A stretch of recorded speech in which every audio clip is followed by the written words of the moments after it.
We're going to switch gears into our skeletal system.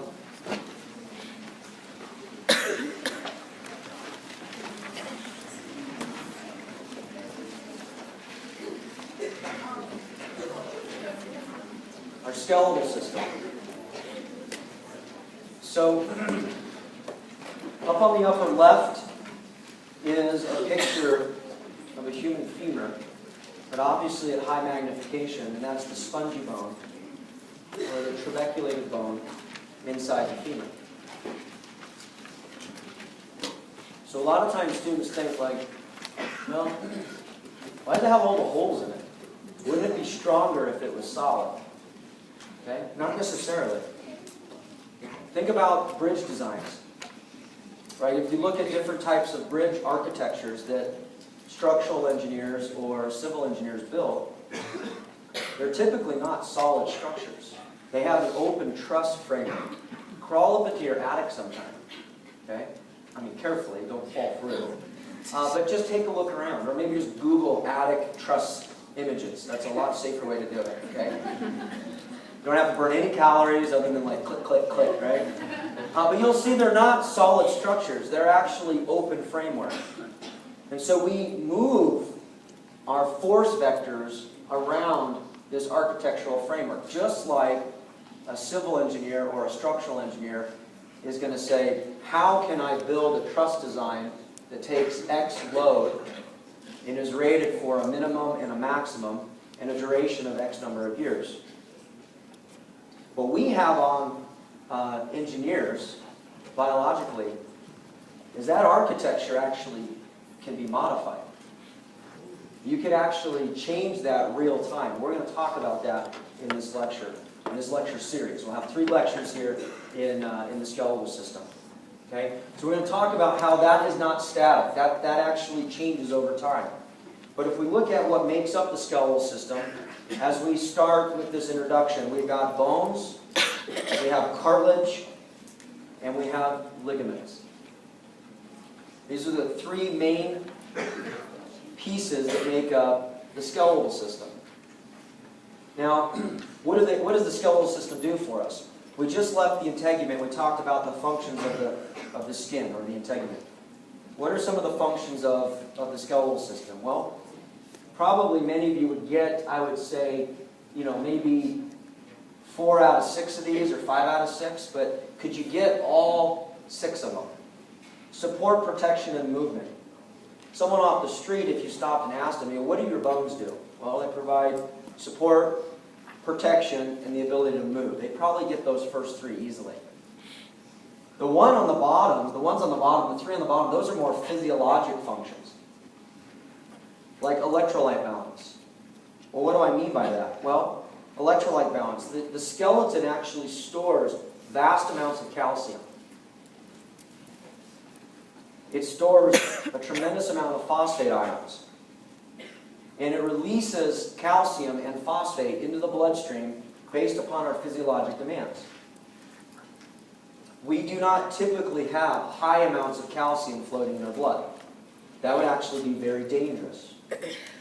We'll talk about that. You would actually have problems associated with that. Consequently, you can't have too low calcium. So you need to maintain a homeostatic equilibrium of calcium. And your bones are storehouses for calcium.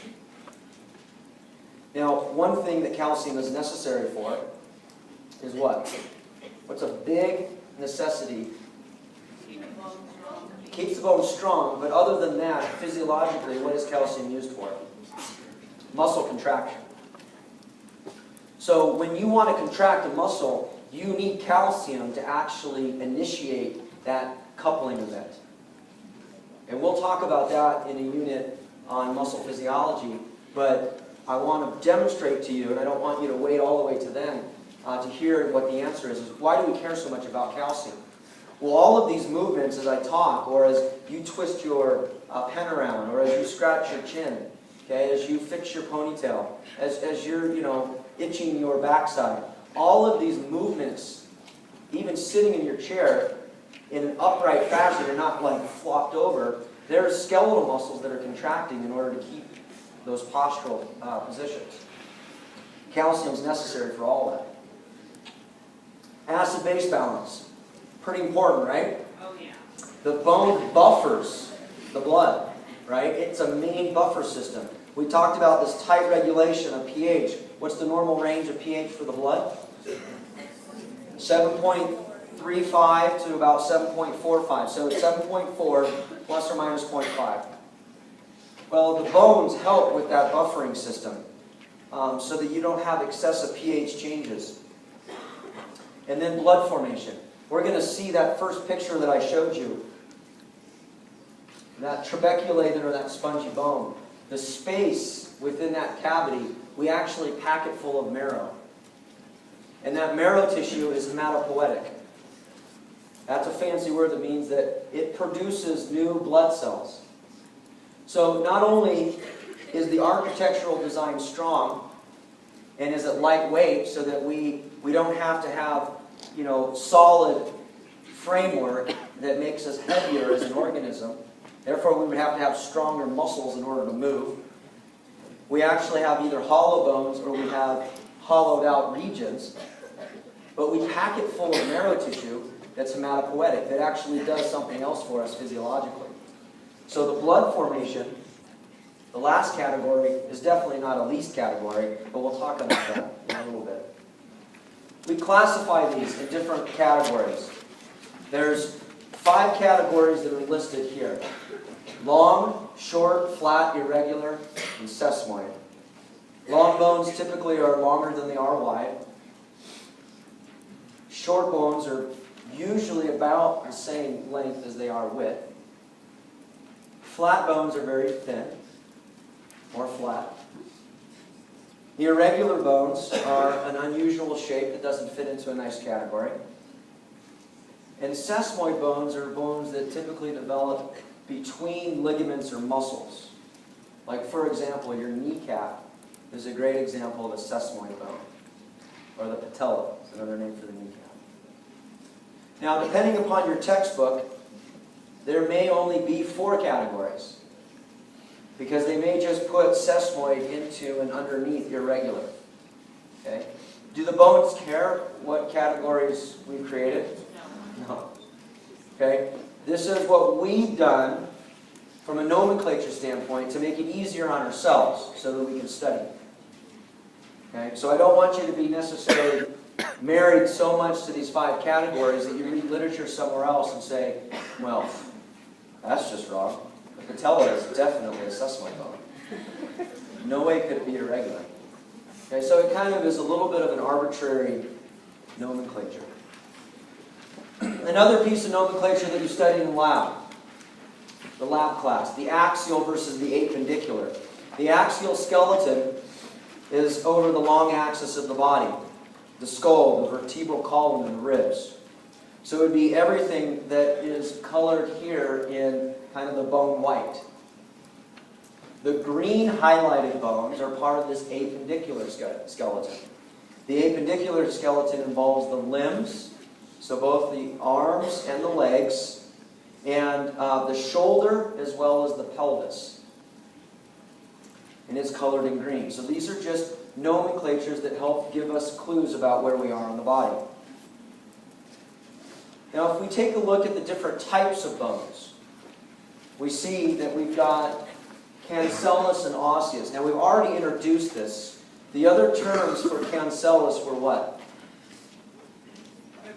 Trabeculated bone, trabecular bone, and spongy.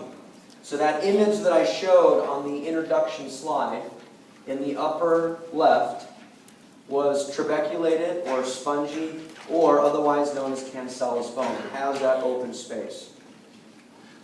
You find these at the end of long bones, and you find this type of bone in the middle of many other types of bones. Almost all other types of bones have trabeculated bone in the middle. And trabeculated bone is found throughout the body in a lot of different locations, so it's about 1/4 of all the bone that we actually have. Trabeculated bone, or spongy bone, or cancellous bone has a feature known as diploid. Diploid is a Greek word that means twofold, or two-sided. diploid or diploid. That means that there's a sidedness to this spongy bone. So it usually is like a sandwich where it's spongy in the middle, and then on either side of it, it has a flat, hard surface. Okay? So I kind of think of the analogy of like cutting through a bike helmet. If you took a cross-section through a bike helmet, you would see like styrofoam in the middle, and then you would see kind of like hard wrap coverings on either side. And that's the same kind of architectural design that you see with cancellous bone. And that's the diploid word, is it means twofold or two-sided. There's two characteristics to it. Now the osseous type of bone, the other words for it were what? Compact or cortical. Cortical or compact or osseous. You find this in the medullary cavity, where it is solid bone that is creating a marrow space, and it actually allows for bone marrow to actually live there. So you find this in the medullary space. This picture over here is showing you this architecture of spongy bone here with a covering of compact bone, right? So the articulating surface isn't the spongy nature. So there's a diploid feature where you've got your spongy bone, and then on top of it is this compact bone, and that's the compact bone that meets the other side of the compact bone. Now ideally, you're going to have cartilage in between, so it's not bone-on-bone rubbing, okay? And you have a nice smooth gliding articulation. So let's look at some of the features of long bones. This is in the category of long bones, and we classify them with a couple of different features like the diaphysis. The diaphysis is the shaft. That's the main long feature of the bone. And then the epiphysis. You have an epiphysis on the proximal end, and you have an epiphysis on the distal end. The periosteum. The periosteum is the outer fibrous collagen layer that surrounds the bone. There is an inner layer that's the osteogenic layer. So the outer layer is strong collagen, and the inner layer of this periosteum covering is osteogenic, meaning that it generates new bone cells. Osteogenic, osteo meaning bone, and genic meaning beginning. So bone itself, in order to create new bone cells, actually has to be well vascularized. Is that me that's doing something to make this flicker? Or okay. So we actually have a nutrient supply called the nutrient foramen. And this nutrient foramen, you can see on the left is a living bone, and on the right is a dried out dead bone. And the living bone, the nutrient foramina is, or the nutrient foramen, is where the blood vessel comes in to perfuse the inside architecture of the bone itself. You can see on the dry bone, it's right here. You can identify this in lab. If you grab a real long bone, like a tibia or a femur, you can probably find it on a humerus as well. The bigger long bones, it's easier to find. And if you look somewhere in the middle of the diaphysis or the shaft, but you kind of have to look down at an oblique angle or flip it the other way and look, spin it like this, because it doesn't come at a right angle to the surface. It comes at an oblique angle. So if you're looking at it from the surface, you may not see the opening. If you look at the plastic models, most of them don't ever mold the nutrient foramen. They don't actually give you that ability to see what we're looking at. But this nutrient foramen is where the blood vessels go into the bone, because a bone is a very well vascularized structure. It's extremely well vascularized. On the inside surface, we call it the endosteum. The inside surface of the long bone. Remember, the outside surface is the periosteum. Peri meaning perimeter or outside. Endosteum, endo, inside. You find reticular connective tissue. you find osteoclasts and osteoblasts. Osteoclasts do what? They break down bone. And osteoblasts, they build bone up. So you have both cell types, osteoclasts and osteoblasts, on the inside layer. And you stimulate them in many cases simultaneously. You lay down new bone and then you degrade the bone just right after you've laid it down. Because as you lay down new bone, what are you doing with calcium? You're depositing calcium. As you break down bone, what are you doing with calcium? You're liberating calcium. So if you want to change the calcium levels in your bloodstream, which cell would you stimulate if you want the calcium levels to go up? Osteoclasts. If you want the calcium levels to go down, which cell type would you stimulate?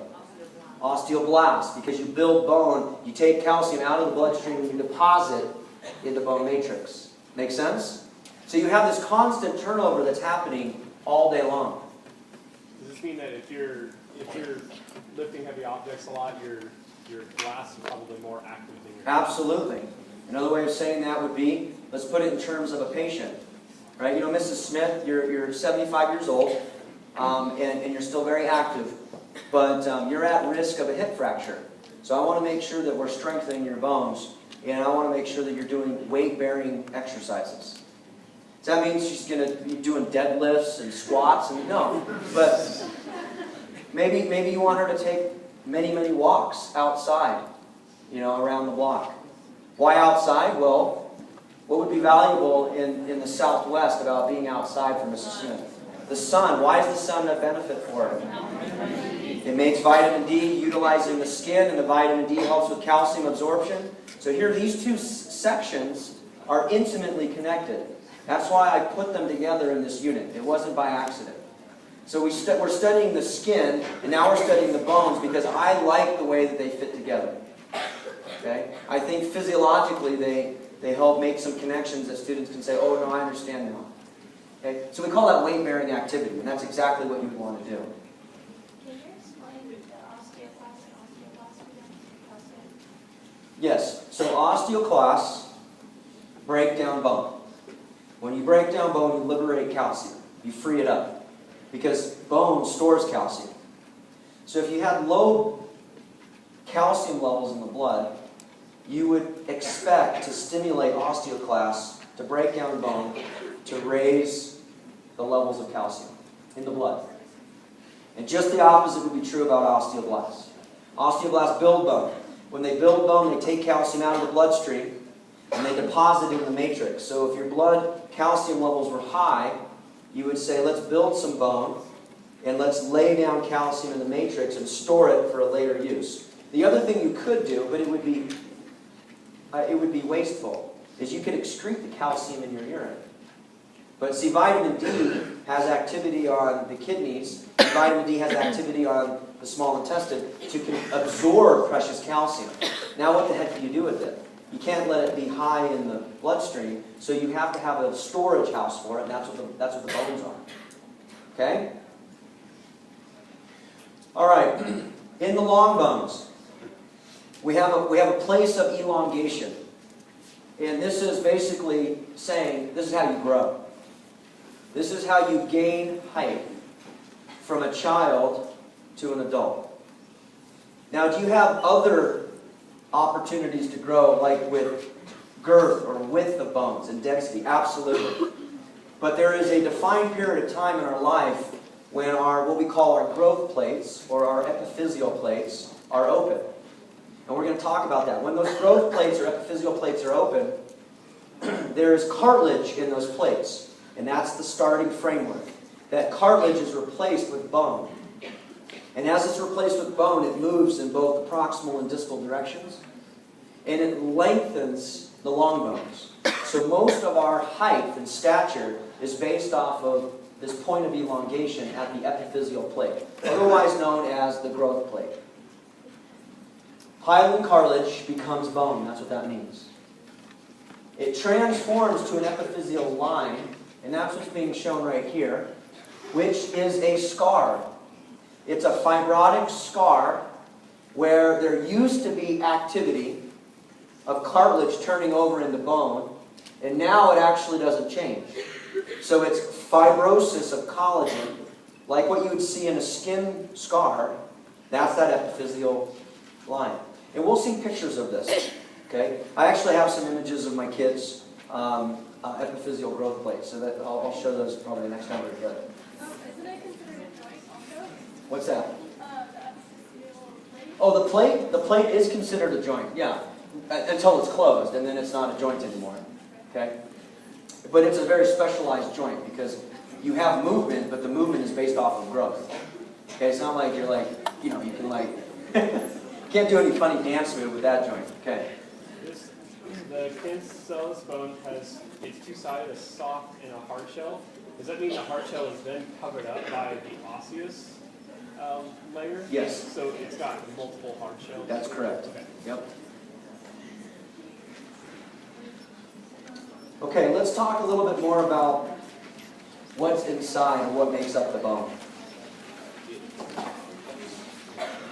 What consists, or what makes up connective tissue? What does connective tissue have in it? Backing up to a previous unit. Has a lot of matrix, okay? Has collagen, okay, which is part of the matrix. What else does it have? But maybe not as much. It has cells. So it has cells and matrix. Right? Remember, epithelium had more cells and less matrix. And connective tissue binds stuff together. It links things. Bone is a type of connective tissue. This is the category it falls under. So as of connective tissue, it's going to have cells and matrix.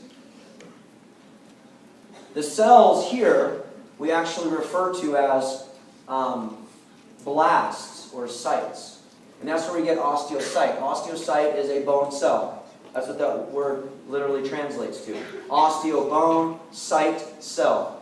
An osteoblast is a bone cell that lays down matrix. And we know that the architectural arrangement is in these Peyerstein systems, or these osteons. These are like columns, right? So the way that bone is organized is like a bundle of columns.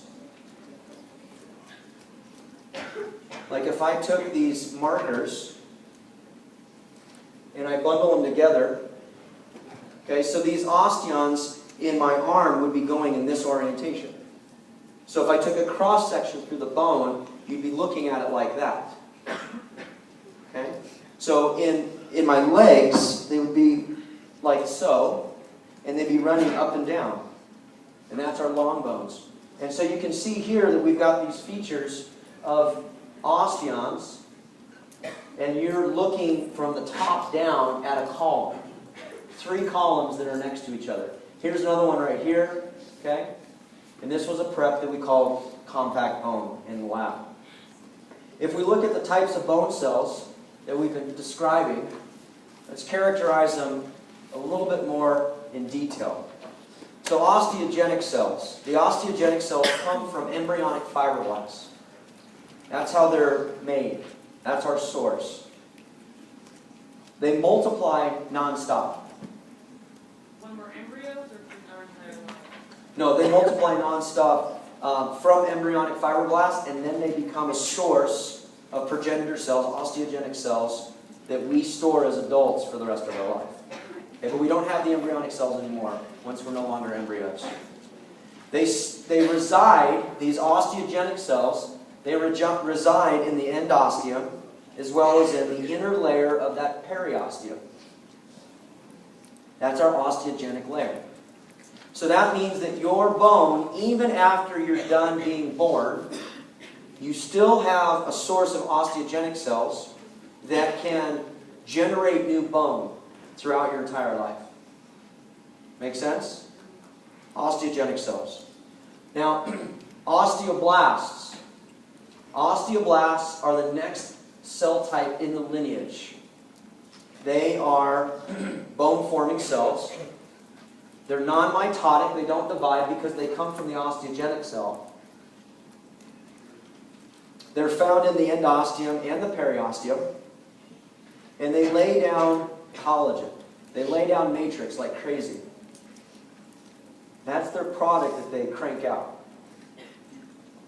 As they lay down matrix, it becomes encrusted with a hydroxyapatite.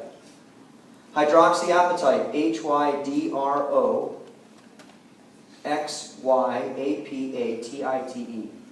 Hydroxyapatite is known as bone calcium or calcium phosphate. It's a bone mineral. It's what makes the bone hard-like. So there's a collagen framework, kind of like the rebar in concrete, and then it's encrusted with the concrete, liquid concrete, and that's the hydroxyapatite. So the collagen are those fibers. Remember those fibers of collagen that we looked at earlier? And then the hydroxyapatite goes over top of them. So it has an inside skeleton of collagen with a framework of hydroxyapatite on the outside. Osteocytes are the next cell. Osteocytes get trapped in this matrix that the blasts make. They're considered mature bone cells.